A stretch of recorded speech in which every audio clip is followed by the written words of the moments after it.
Muito bem. Em Deuteronômio, capítulo 31,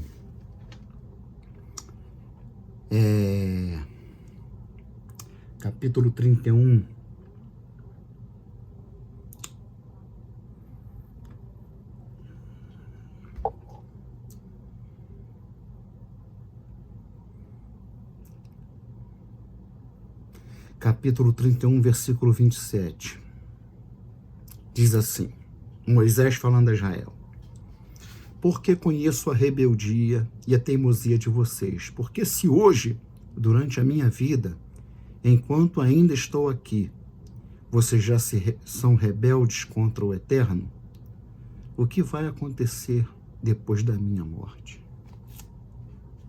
Moisés, falando no livro de Deuteronômio, capítulo 31, né? Israel é um povo dado à rebelião. Isso aí ninguém precisa, com grande empenho, para provar para ninguém. É olhar a história, é olhar o que fizeram com o próprio Criador, quando ele encarnou na forma de filho, né? Na forma de filho, não é mesmo? Então, vejam o que fizeram. Eles falaram, ele é o filho, é o herdeiro de tudo.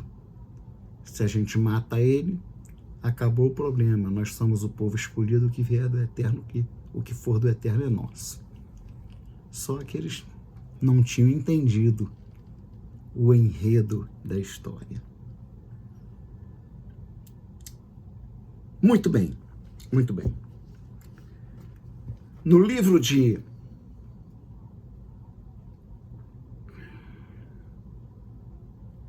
já falamos da Coreia, Datã e Abirão, né? No livro de Reis, primeiro livro dos Reis, capítulo 15,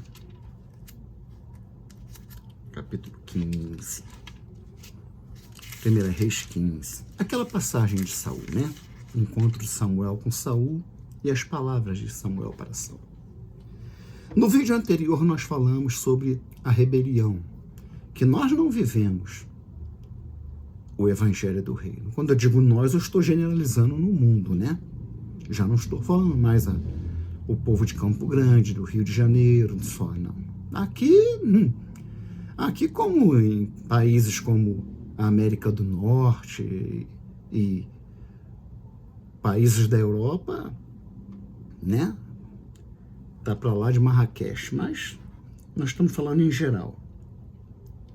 E nós falávamos sobre questão da rebelião, porque na verdade é isso que pontua a história da relação de Deus com a sua criação. É rebelião, é rebelião, é rebelião. E lá no livro de Revelações vai acontecer que Deus vai vir e vai acabar com isso de uma vez por todas, né? O autor aos Hebreus, ele já dá uma palhinha lá para os... Por isso que você vê uma epístola escrita décadas depois que Yeshua foi assunto aos céus, ele chama Hebreus. Isso sinaliza um despertamento para chamar nossa atenção. Porque ali o povo já há muitos séculos não se chamava mais de povo hebreu, era judeu. No tempo que eles eram os hebreus, era um tempo ainda que tinha algum resquício de tentativa de comunhão, de arrependimento. Olharmos os Juízes, por exemplo, o livro de Juízes, né? Eu levanta e cai, levanta e cai, levanta e cai, levanta um juiz, restaura, pede perdão a Deus, daqui a pouco estão virando as costas para Deus de novo, quando o juiz morre ou vai embora, enfim, nós sabemos disso. Deus aqui, no livro ele tinha levantado o primeiro rei de Israel, né? Deixa eu ver que versículo eu escolhi, o 23. Então, nós conhecemos bem, eu não vou ficar muito tempo nesse texto, porque o assunto é longo, vão ser alguns vídeos, acho que uns 4 ou 5 vídeos, né? Até nós chegarmos ali em Tessalonicenses e mostrarmos que o que se está tratando, não é o que se prega por aí. Vamos lá. Deus diz assim para Saul: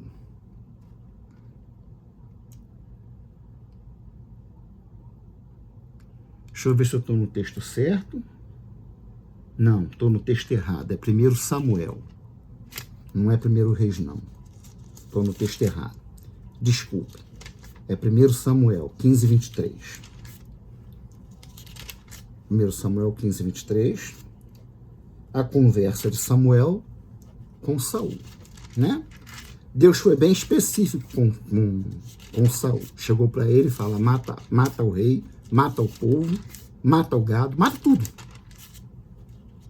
Mas ele era um rei muito democrático, cheio de bondade no coração. Eu vou pegar do verso 22, os irmãos já conhecem, mas quem porventura precisar, olha em contexto. Dizendo Samuel a Saul, diz: será que o Senhor tem mais prazer em holocaustos e sacrifícios que não obedecer a sua palavra? Eis que o obedecer é melhor do que o sacrificar, e o ouvir é melhor do que a gordura de carneiros. Porque a rebelião é como o pecado de feitiçaria, e a obstinação é como a idolatria, e o culto a ídolos do lar. Por você ter rejeitado a palavra do Senhor, também ele te rejeitou como rei. Então, aqui nas palavras de Samuel, as palavras de Deus a um homem que deveria representar esse Deus na sua maneira de se conduzir diante do seu povo, como exemplo, ele ouviu as ordens, junto com o povo, ele ouviu as ordens de Deus do que ele deveria fazer com os inimigos de Deus, vencidos em batalhas. É claro que o povo de Deus venceu, mas houve baixas. Então, olha só, aí dentro do contexto está, poxa, que consideração você está tendo em poupar um inimigo que foi vencido na guerra, mas matou dos nossos? Nós vencemos, mas tivemos baixa. Mas pior do que isso é não obedecer uma ordem direta dada por Deus. Pois Samuel era a manifestação do próprio Deus ali falando com ele. E ele declara para o rei: o que tu fez foi um ato de rebelião contra o verdadeiro Rei Supremo, Rei dos Reis e Senhor deste povo e seu Senhor. O que nós temos visto aí hoje não é nada diferente do que Saul fez como representante de Deus. Nós temos visto líderes que não têm nem a mínima condição de se apresentar como pastor, como condutor do rebanho que se diz de Deus. Também precisamos falar isso, que tem muita gente que não se comporta como um crente dentro daquela coisa que ele chama de igreja, não levanta o dedo e diz: pastor, isso está errado e eu discordo, não tenho parte nisso, tô fora, não tô junto, não fecho contigo nisso aí. Porque são pessoas que querem viver do status de estar na igreja, são pessoas que estão preocupadas com o que os outros vão pensar dele se ele ficar sem congregar em uma denominação. E assim, essa coisa já cresceu de tal forma no mundo que já tem homens bilionários porque se enriqueceram usando as escrituras e se beneficiando daqueles que nunca tiveram um encontro com o Senhor, nunca receberam o Espírito que produz o novo nascimento, E assim fica um bode velho fazendo entretenimento para bodes novos. É bode entretendo bode.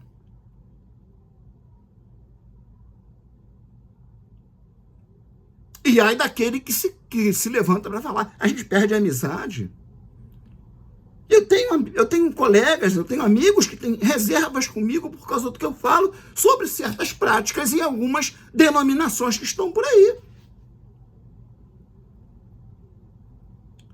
Porque estão fazendo, no que se diz igreja protestante, evangélica, o que o catolicismo, chamado cristianismo histórico, fez em séculos passados. Estão relativizando a palavra de Deus, idolatria não é mais idolatria, e feitiçaria não é mais feitiçaria.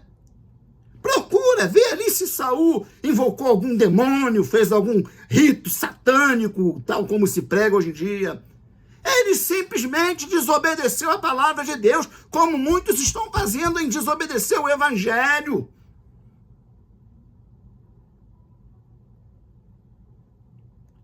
E quem não gosta, procura seu caminho, meu amigo. Vai para outra igreja que já está avisada a teu respeito, lá também tu não vai achar lugar. E na outra que tu vai chegar lá também, já estão sabendo quem é você, já foi tua foto e tudo. E há casos em que pessoas têm que ficar em casa e trabalhando para Deus, servindo a Deus, se empenhando, porque afinal de contas, o Eterno, já antes de subir ao Calvário, declarou que eu não dependo, você não depende, ninguém depende de estrutura nenhuma. Perguntaram para ele, é Samaria? É Jerusalém? É no Monte Ebal ou no Monte Gerizim? A resposta dele foi, pode ser na cozinha ou no banheiro, no quintal, porque o lugar não importa, mas o espírito. Porque Deus é espírito, importa que os seus adoradores o adorem em espírito e em verdade. Portanto, se for em espírito, pode ser dentro da caverna, pode ser no meio da floresta, fugindo dos teus algozes. Mas se tu invocar em espírito e em verdade, tu estará cultuando, estará em comunhão. Mas por que ninguém entende assim? Porque ninguém está olhando para as escrituras. As pessoas estão olhando para frasezinhas separadas, sabe? Frases, não deixei a congregação dos santos como muitos, não abandonei a congregação. Aqui, irmão, não está fora da igreja, está errado, irmão, está fora da igreja, não está certo, não. Não está desviado, hein? Jesus volta.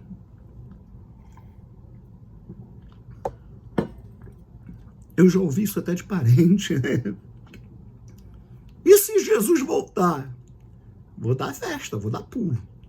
Não sei se vai ser lá em cima, se vai ser aqui embaixo, mas se ele voltar que eu vou pular, eu vou pular. Ele pode até me receber com uns tapas, mas que eu não sou perfeito, né? Mas eu sei que vai ser tapa de pai. E nós precisamos entender que o evangelho do reino não nos obriga a ficarmos presos a instituições, mas aquilo que mais temos desprezado, isso sim é o que importa. É a verdadeira adoração.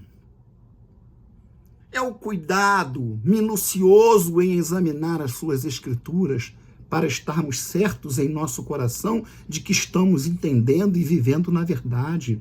É o próximo, é o nosso próximo, é a pregação da palavra. Pararmos de sustentar financeiramente verdadeiros monumentos a Moloque que estão construindo aí. Daqui a pouco vão fazer a Dubai aí, a Dubai Gospel. Aquele reduto de capeta lá chamado Banuário de Camboriú, lá, aquele reduto de demônio que já aconteceu tanta coisa podre lá, que eu não sei como é que uma pessoa que se diz crente tem coragem de gastar dinheiro de passagem para ir para aquilo lá. lugar. Lugar. Povo que se diz de Deus, vivendo em rebelião. Aí depois a gente fica lamentando quando o monte desderrete todo, mata 40, mata 120. Aí a gente fica se perguntando como é que pode um estado todo ficar em um verdadeiro dilúvio. Como é que acontece isso? Povo de Deus,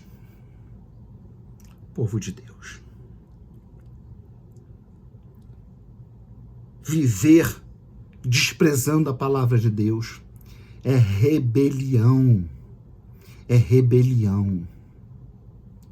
Não atentar para o que diz a palavra de Deus é viver, é praticar um ato de rebelião.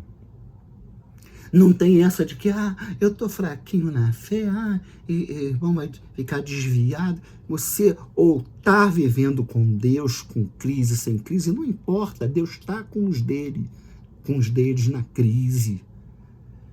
Quando a crise passa. Agora, se você não está vivendo segundo a palavra, então você está vivendo em estado de rebelião. Não importa se você está virando cambalhota, não importa se tem cego vendo lá nas reuniões, não interessa, eu estou cansado de ouvir sobre isso aí. As pessoas justificam a legitimidade do que fazem como cultuantes, como servos que se dizem ser de Deus, com base em fenômenos sobrenaturais. E a palavra está sendo atropelada, pisada, rasgada, ou seja, estamos vivendo de novo um momento perigoso em que está se colocando as escrituras de lado em busca do misticismo, do sobrenatural, dos sinais de bênçãos de Deus através de melhorias financeiras, prosperidade. Aí o que se dizer de certos profetas, né? Como Eliseu, Elias, homens que, como o Senhor, não tinham onde reclinar a cabeça. Então, a mensagem desse vídeo é essa. Aqui nós vamos terminando para falarmos agora, ainda com uma passagem do Antigo Testamento, mas já entrando na parte conclusiva desse trabalho, que é falarmos de que não estamos vivendo o reino dos céus. Igreja é sinônimo de reduto de rebelados. Ajuntamento de rebelados. Porque não olham para a palavra de Deus, não seguem as escrituras. E quando o pecado é praticado no meio daqueles que se dizem igreja do Senhor, como se costuma chamar, se silenciam, não levantam a sua voz. Deus não encontra testemunhas fiéis. E isso é sério. Porque isso só mostra que a paciência de Deus está chegando a um limite. E nós vivemos um tempo que uma situação como essa sinaliza um perigo muito grande. Porque nos momentos finais, como mostra lá no livro de Revelações, Deus vai separar claramente quem é dele e quem não é. E o juízo vai descer sobre toda a humanidade. E aqueles que se dizem servos de Deus não estarão isentos. Então, aquele que confessa o nome do Senhor, olhe, cuidado. Até o próximo vídeo.